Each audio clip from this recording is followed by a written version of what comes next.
Greetings, everyone. My name is Taliesin Govanen, and welcome to a very special series of Pagan History 101 videos. I'm calling this series Up from the Ashes, and it's going to take a general look at the rebirth of witchcraft and paganism in the 20th century.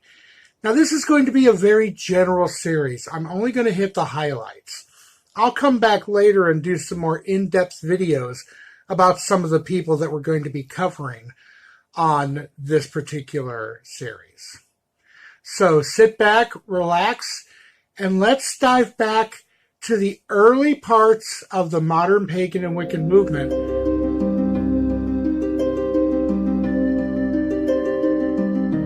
Charles Godfrey Leland was a writer and a journalist and a bit of a wanderer in his life. He was everywhere, it seemed, in the late 18th century. He even showed up at the Battle of Gettysburg. He wandered all over Europe, and in fact became one of the first outsiders allowed into Romany traveling groups. He learned the Romany language and had access to this very secretive group of people that very few other people enjoyed. Of course, this group had also been persecuted a great deal, so you can understand their hesitation. And when he was with them, he wrote about some of the interesting folk magic traditions of the Romany people. And he wrote about that in a book called Etrusco-Roman Remains. In fact, he thought that the magic of the Romany was the leftover magic of the temples of the Roman Empire. He wasn't quite right about that, but he continued on. Now, he wound up having a very, very successful book of humor at one point in his career, a book of, shall we say, interesting verse, where he was basically writing it in a mock German accent. It's the kind of thing that would be considered incredibly offensive today, but this was the 1880s, and the word problematic really wasn't in the lexicon back then. But where Charles Leland comes into the story of modern paganism is with one of his most infamous books. Now, it didn't sell that well when he was alive, but the book that he put out, Aradia, Gospel of the Witches, has never been out of print since he put it out in 1899.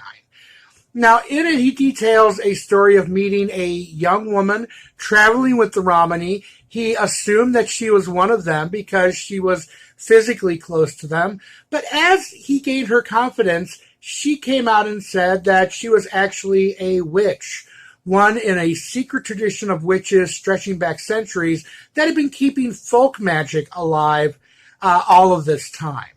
Now, unlike other folk magic that was being collected at the time, this folk magic was wrapped up in a religious cloaking. See, most folk magic was either non-religious or it was cloaked in Christian imagery. It was just the culture. You had to hide in plain sight. But the stuff in Aradia, which was a manuscript that Leland claims he got from Madalena, the young Romany woman who turned out to be a witch, in that it talks about the goddess Diana and about the fact that she lays with her brother Lucifer, not the devil, but the light bearer in old mythology. And together they bring forth a daughter named Aradia. Now, this book is very much in the, shall we say, early revolutionary liberation theologies that were floating around the countryside at the time. One non-theology, but a very revolutionary philosophy circling around was early communism and the idea of the poor people rising up and slaying their oppressors and, you know, seizing the means of production, all that kind of fun stuff. And there's certainly a lot of that revolutionary language in Aradia. It's a fascinating book, however. I certainly encourage everyone to read it, and you can get copies of it very inexpensively these days in Kindle format or a lot of other ebook formats as well. As a matter of fact, the original text of Aradia is in the public domain, so you can also find it at places like sacredtexts.org.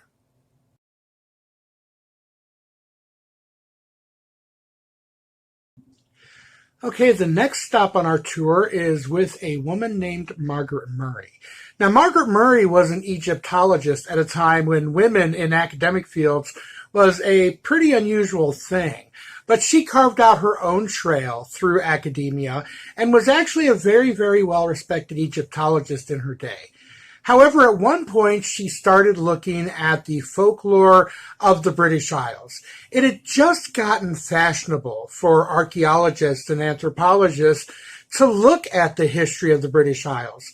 For a long time in academic circles, it was considered that the only proper civilizations to study, at least in the pre-Christian sense, were the Romans or the Greeks or the Egyptians. They viewed the early historical people in the British Isles as being savages painted with blue woad. However, towards the end of the 19th century and in the early part of the 20th century, there came a time when it became much more fashionable to look at the folklore of the British Isles, and Margaret Murray decided to turn her attention to the witchcraft trials that happened in England and in Europe. Now, of course, modern pagans call this the burning times, and there's a lot of poor scholarship and wild numbers that are thrown around about this period. And I hate to say that some of the bad information comes from Margaret Murray. She took a look at the transcripts of interrogations of suspected witches by the inquisitors, and she took their confessions at face value. Only instead of thinking about these women as being part of a satanic cult that was worshiping the devil and working baneful magic, Margaret Murray theorized that the witchcraft of the Middle Ages was just a debased, degraded remnant of pre-Christian pagan religions and pre-Christian pagan religious magic. And she put that theory out in a book called The Witch Cult in Western Europe. Now, a lot of what Margaret Murray describes the witches as acting like would sound familiar to modern Wiccans, but a lot of it really doesn't. There's no talk of a goddess. In the book, she talks about the witch's god being a horned god, not the devil, mind you, but a horned god nonetheless. And that they would basically be doing these rites of fertility for the crops and for the animals, on mountaintops in the wilds, before the Christians came, and then in secret after the Christians came. It was a fascinating theory and one that actually held water for quite a while, although now we know that pretty much everything she put in that first book, as well as the next book she put out, The God of the Witches, was wildly inaccurate. But it got imaginations running about the idea of what if witchcraft wasn't evil? I mean, what if witchcraft wasn't this satanic heresy that the Catholic and then later Anglican churches had always said it was? But what if it was just the survival of pre-Christian fertility religions and pre-Christian pagan religions with their horned gods of nature and their virile fertility symbols? It got a lot of people thinking, and it got a lot of people thinking about trying to revive paganism in the modern day.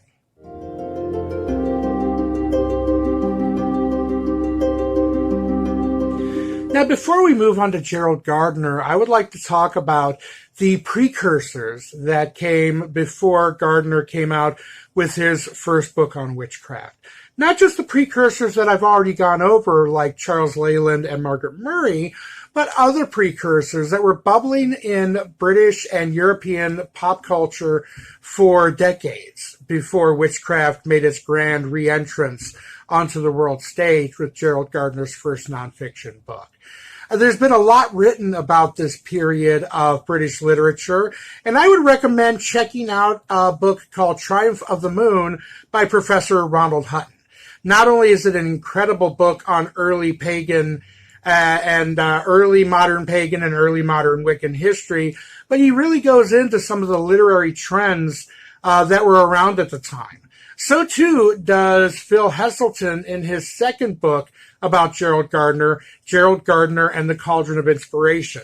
And there he goes into a lot of series of novels that were pretty much the young adult literature of their time, and how there was this incredible trend of women writing stories about young women going off to school but running into pagan gods in the woods and frolicking with Pan and nymphs instead of doing their studies. It was a fascinating cultural phenomenon at the time, and it really gave voice to the hunger that people were starting to have for the old gods and for the old ways. But of course, the idea of worshiping the old gods and trying to figure out what the old ways were really didn't burst out into the public scene until a man named Gerald Gardner came along.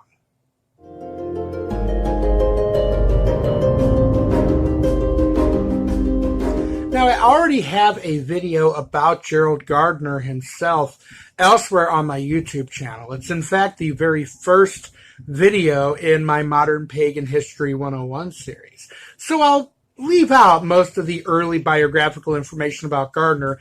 I'll just say he's a fascinating individual, a fascinating historical figure, and I certainly encourage you to go and check out my other video. I'll leave a link for it in the description below. But really where Gerald Gardner's story picks up into the modern pagan and Wiccan movements is after he retires and moves. In fact, Gerald Gardner first moved to London when he moved home to England with his wife Donna. However, as the clouds of war gathered on the horizon and Hitler acted more and more threatening towards England, many in London were afraid that the city was going to be bombed. And unfortunately, they were correct. Gardner and his wife, like so many other people, fled to the countryside, far away from the British military-industrial complex and far away from the most attractive targets for German bombers. He settled in the New Forest area in Christchurch, and there he discovered the New Rosicrucian Theatre. Now, he says that within the New Rosicrucian Theatre, there was a smaller group of co-masons. Co-masonry was a form of Freemasonry that didn't discriminate against women, and he started hanging out with them.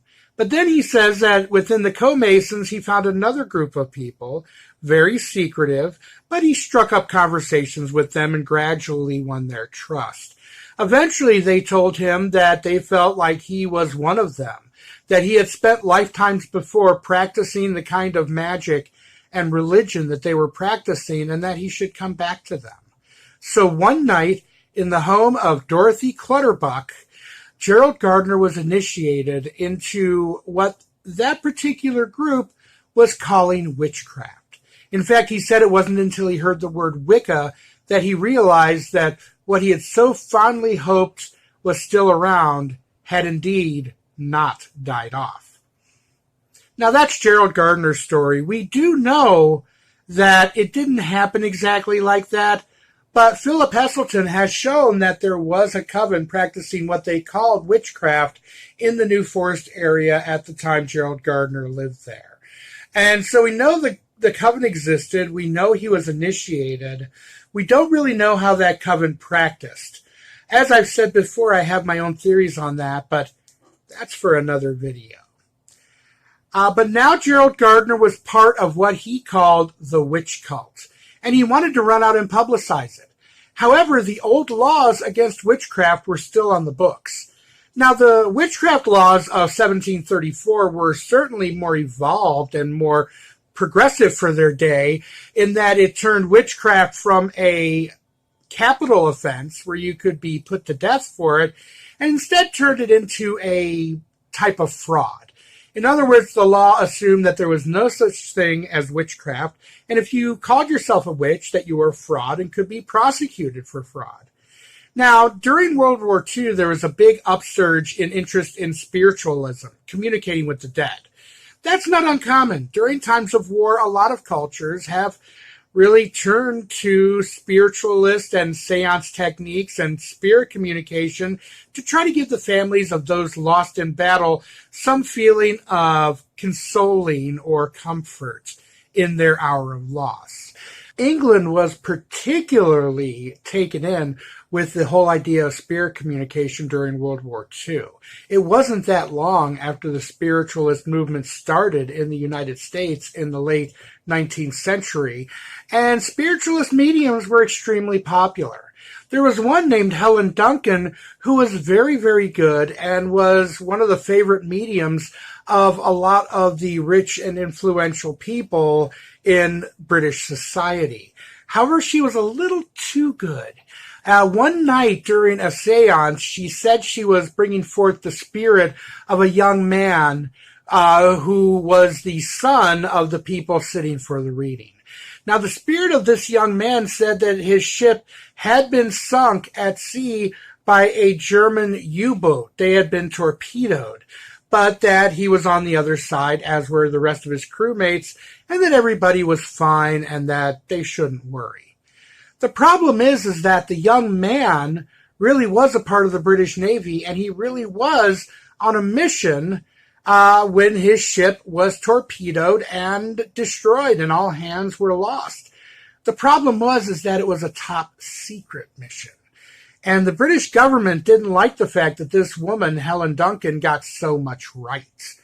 So they wound up prosecuting her under the old Witchcraft Act, saying that conjuring spirits was one of the things that witches did, and therefore she must be a fraud. Of course, the ironic thing is that she got arrested because she wasn't a fraud. She was just too good. Now, her friends in British society didn't really like this, and once the war was done and a lot of the Secrecy Act provisions were lifted from British society, there started a campaign to make sure that their favorite spiritualist mediums could never be prosecuted as a witch again. So the Witchcraft Act of 1734 was repealed, and in its place was the Fraudulent Mediums Act.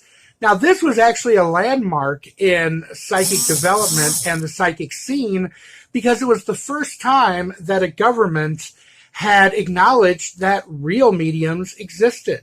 You see, the law was written that was saying that if you were trying to defraud people of their money by pretending to speak with spirits, but instead were employing parlor tricks and, ham-handed, string-drawn special effects in the dark, that you could be prosecuted as a fraudulent medium. But that also meant that the term witchcraft was no longer any legal thing to call yourself. And that sets the stage for Gerald Gardner to step out into the spotlight.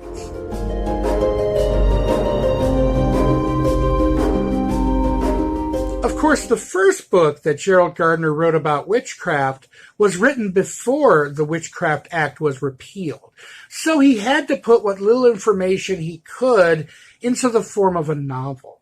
That way, the information he was trying to share about modern witchcraft, as he understood it, could be offered, but kind of hiding in plain sight in fiction form. Now, High Magic's Aid doesn't really give a full representation of how Gardner would come to practice, and there are parts of it that are kind of dreadfully dull, I hate to say. The guy was a brilliant ritualist, but he wasn't exactly a gripping fiction writer. It's a great story, though. I've actually thought that somebody should rewrite the thing someday in modern prose so that modern minds can appreciate the sweeping and epic nature of the story. It really is quite good. It's just crouched in some very archaic language that's sometimes hard to follow. But it was a very useful novel because for years Gerald would hand this to people who wanted to become witches, and if the descriptions of ritual flagellation and nudity were a deal breaker for these folks, he knew to take them no further. However, once the witchcraft laws were repealed, Gardner was free to write about witchcraft how he wanted, at least as far as the legalities were concerned.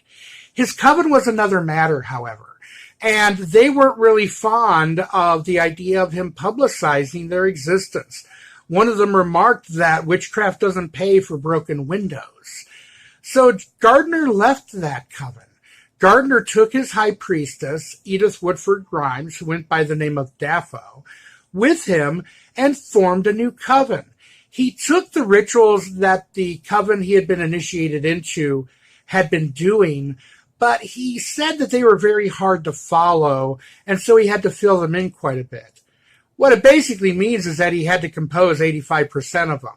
And he did so using various sources like Freemasonry, ceremonial magic, and a whole heaping lot of Aleister Crowley. And he put together what would later be called Gardnerian Wicca, however, a very early form. And once this had been accomplished, and once he had a small group working with him, he wrote a book called Witchcraft Today. It was the first nonfiction book on witchcraft written by a witch ever since the invention of the printing press. Nobody had ever written down, hey, I'm a witch, and this is what I believe, and this is the kind of stuff I do, and all that. Of course not. It was still illegal for a good chunk of history up until that point. Other countries would have to get rid of their witchcraft laws once this interesting English export reached their shores. But he put out Witchcraft Today, and it caused a sensation. Gardner wasn't exactly shy about publicity. The TV came a-calling, and the press came knocking, and he answered the door, and he answered the call every time. He did a lot of publicizing about witchcraft. A little too much, but we'll get to that in a moment.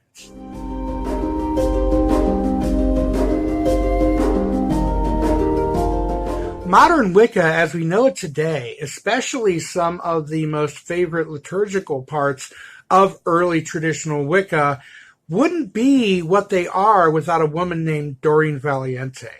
Now, Doreen had been born to a very conservative British family, a very working-class British family. She was always interested in the occult and the mystical, and wound up studying a great deal on various magical subjects.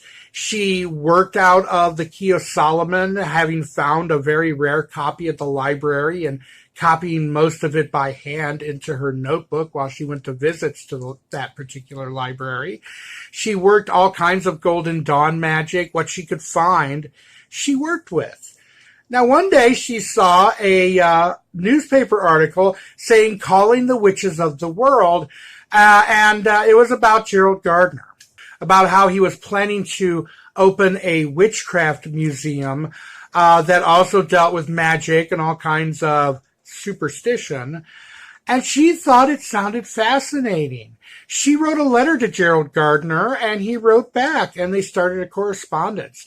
She asked him all about his particular style of working that he called witchcraft, and he shared what he could, though most of it was oath-bound. Now, the word oath-bound means that you're bound by an oath to not reveal that particular piece of information unless it's to someone who was properly prepared and initiated in the same tradition that you're in. And so he couldn't give a whole lot away, but he did wind up meeting with her and giving her a copy of High Magic's Aid. Nothing in there threw her very much, and they kept corresponding, and eventually it was decided that he would initiate her into witchcraft, and she would start working with his coven. She rode on the train to meet Gerald. She actually used a local Druid gathering as a cover for her meeting with Gerald Gardner. Now, this was the ancient order of Druids. This was back when a bunch of old rich guys would get dressed up and play Druid on summer solstice morning and that kind of thing. Now, they did a very dramatic part of the ritual where they would draw a sword from the cleft in the heel stone in a rather ridiculous display. I mean, their scholarship was horrible, so I guess throwing in some Arthurian imagery certainly wasn't out of place. If these folks were around today, they'd probably wind up hopping on their brooms and taking off to Hogwarts or something like that. But Gerald Gardner had a sword that fit in the cleft of the heel stone. It had a smaller blade than usual because it appeared that the sword had been broken and then reshafted once along its history. Gerald turned it into a top-rate ceremonial magical sword and used it in both his magic and later his witchcraft practice. But he would loan it to the Ancient Order of Druids for their showy pseudo-Arthurian little play that they would put on at Stonehenge. And he invited Doreen up to the ritual. And of course, it was a very exciting thing for someone in Doreen's situation to get to go to a Druid ritual because, like I said, it was rich old guys playing Druid, but that meant that someone from the working class could rub shoulders with people from the money classes. And it was one of the few examples of class mixing that happened in England at the time. She came down for the summer solstice rite, and while she was there, Gerald Gardner initiated her into witchcraft, Wicca. Although I will say Gerald Gardner almost never used the word Wicca. He used it a couple of times in one book and one time in another book. He always spelled it with one C, and that's because Gerald Gardner spelled phonetically. Now, he had people edit his books for them, but when he used an archaic word that they didn't recognize, they just used his spelling. That's why when Gerald Gardner wrote the word Wicca, he wrote it W-I-C-A. It's an interesting side note that some of the descendants of Gerald Gardner's original coven, people working Gardnerian Wicca in England and America today, use the W-I-C-A spelling to separate themselves from their more numerous and eclectic brethren. However, now Doreen Valiente was initiated. She was quickly elevated to third degree and made Gerald Gardner's high priestess. Now, in her initiation rite, she talked to Gardner afterwards and said, "Hey, I noticed there was a lot of Crowley in there." Now, Gardner didn't like being called out like this. Most people he knew hadn't read as much Crowley as he and apparently Doreen had. So he just basically did his thing where he said, well, of course, these rituals that he got from his original coven were fragmentary and he had to flesh it out, and he thought Crowley's poetry was beautiful. It really just didn't go with the religion that Gerald was describing. And Gerald Gardner looked at Doreen Valiente and said, well, if you think you can do better, go right ahead. And she did. Doreen went out and reworked a lot of the rituals. She took this thing called the Charge of the Goddess that Gerald had cobbled together from Charles Leyland and a whole bunch from Crowley, and she rewrote it into the beautiful piece of liturgy that we know and love today. There was a lot of things that she took out the Crowley and wrote stuff herself to make these rituals as poetic as they were magical. Doreen Valiente is responsible for some of the most beautiful pieces of liturgy that have been handed down through the decades in Wicca. But she was also kind of restless, and she was not one to take the current conventions, shall we say, sitting down. There would be a showdown coming between Doreen Valiente and Gerald Gardner, and the results are surprising.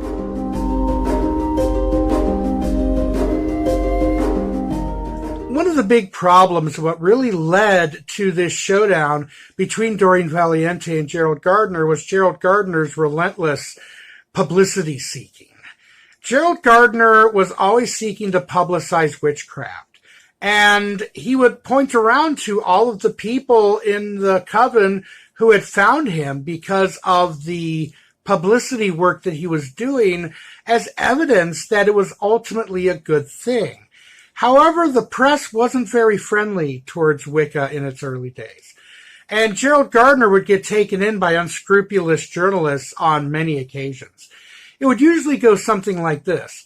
A journalist would contact Gerald Gardner and say that they would like to do a feature on Gerald's coven, and that, of course, he's going to print what they really are, and he's not going to interject any of his own ideas into things.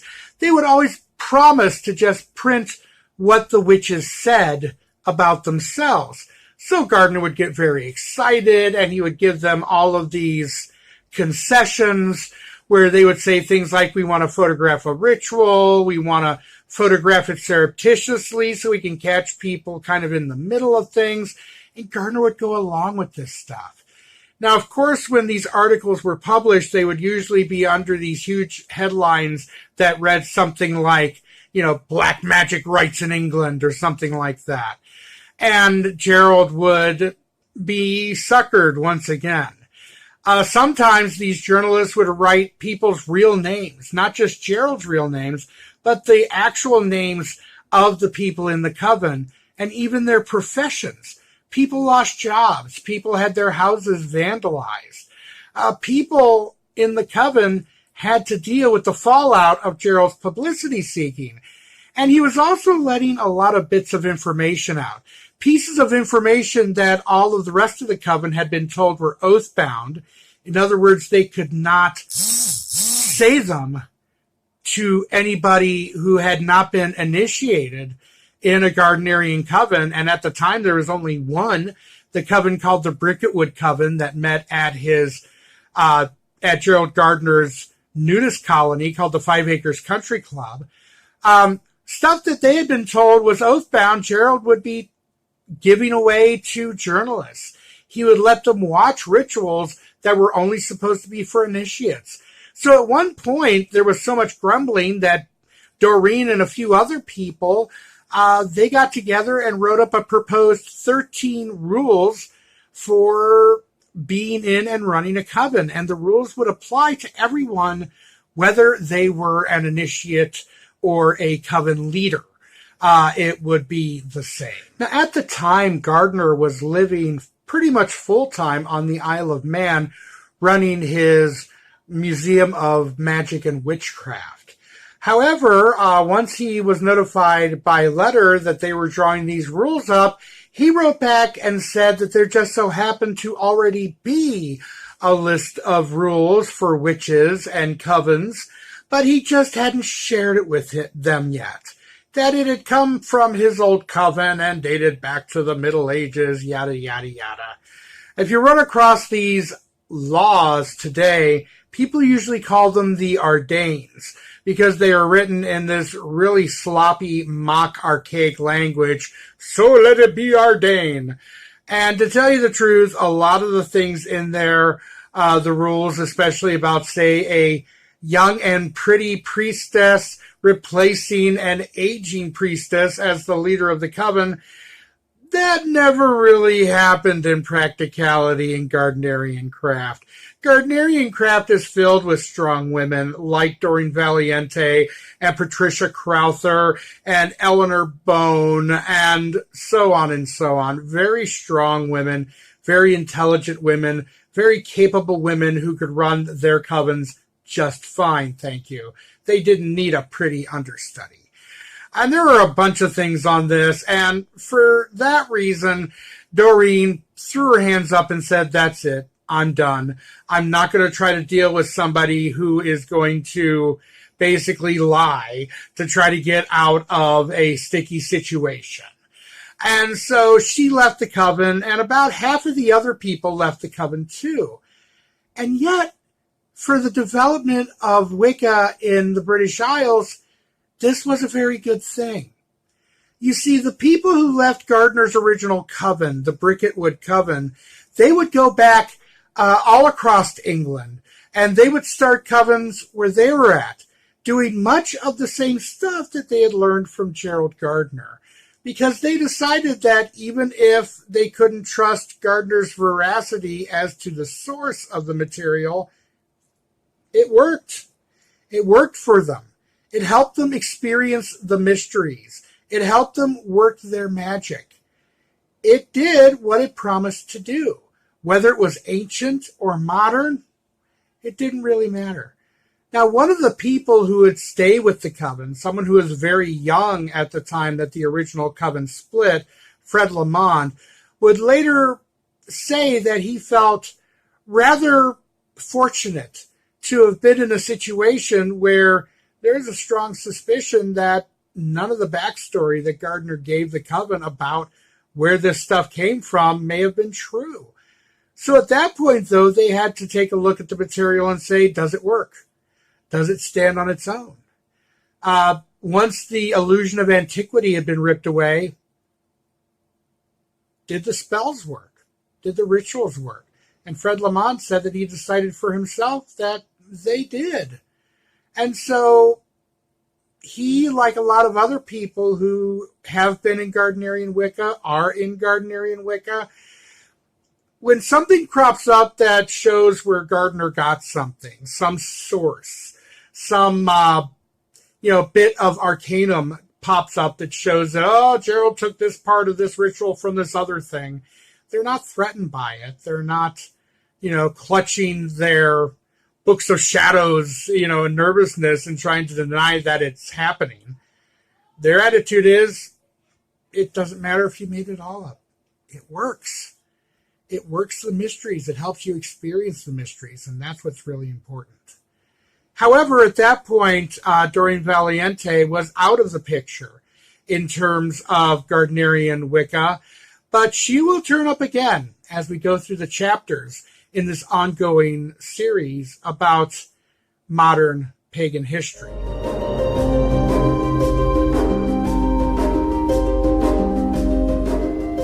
Now, before we finish this particular episode of Modern Pagan History 101, I'd like to tell you a story. It's a true story. Every bit of it is true. But it's a fascinating look at how different paths of paganism that exist to this day, how they have common beginnings and helped each other get going. You see, Gerald Gardner came back from his time living in Southeast Asia as a confirmed nudist. He had had an experience once where an arthritic knee that Western doctors couldn't help him with was cured by exposing it to the sun for a couple of hours every day.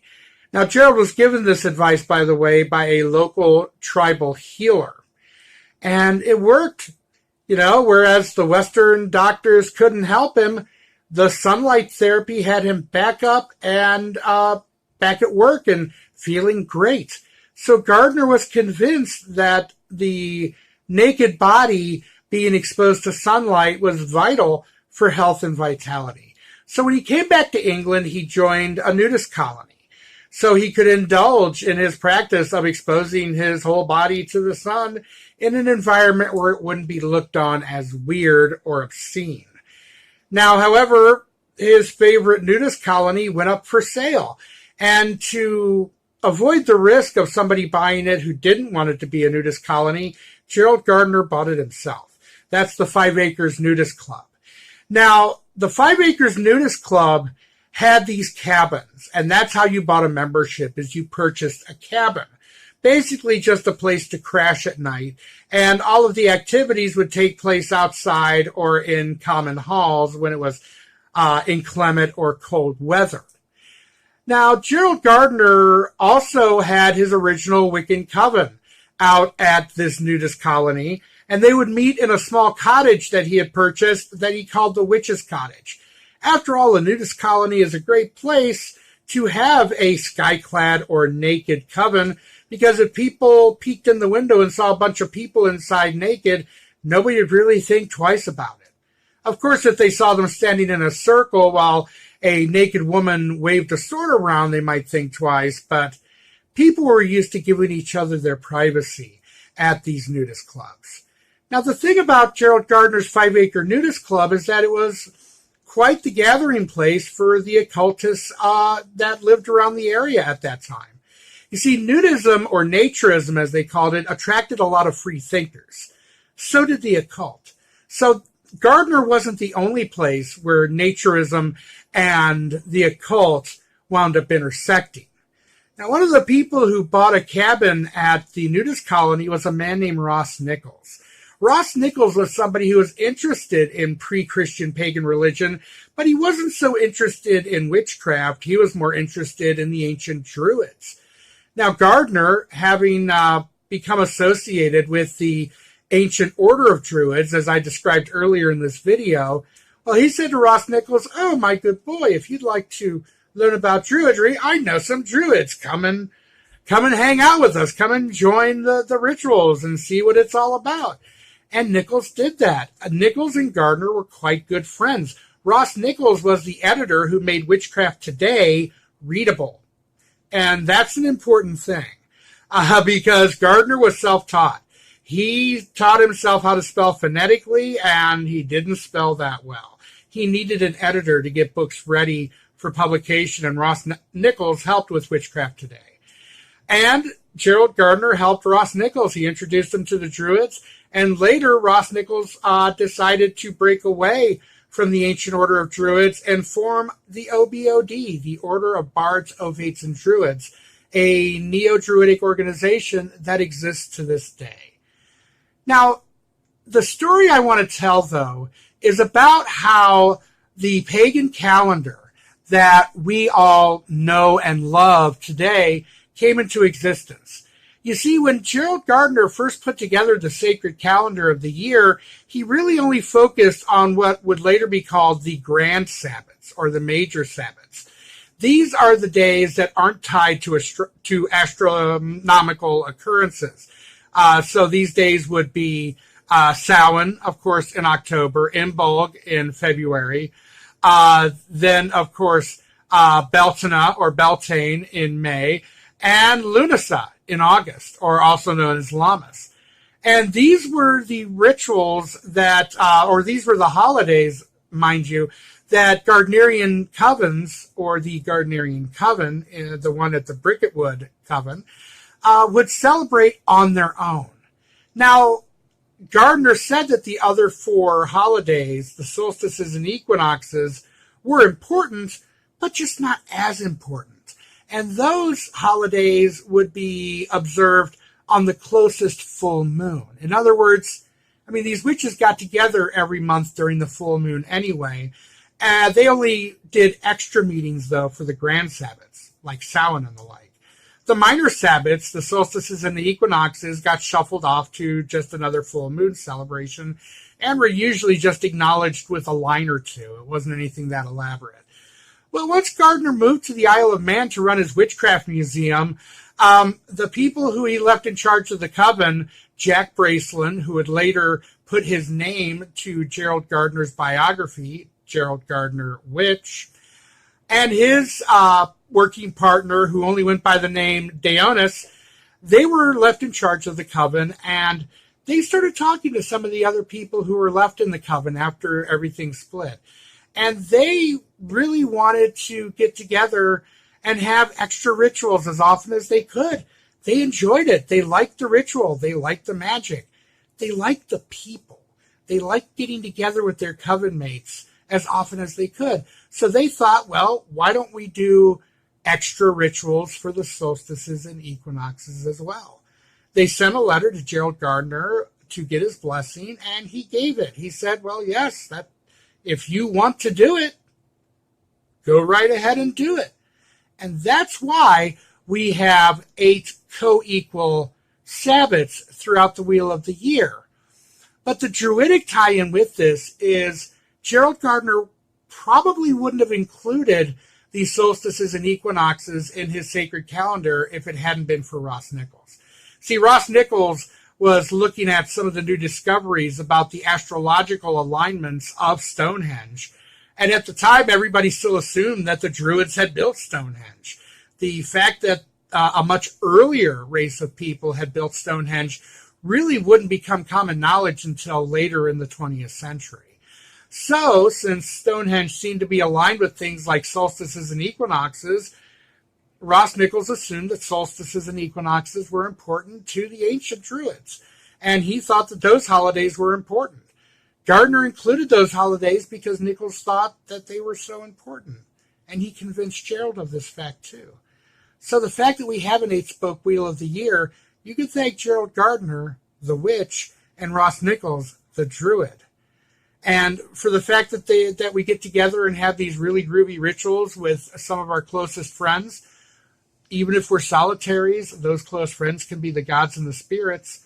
We owe that part of things to some young Gardnerians who wanted an excuse to get together and have a nice party.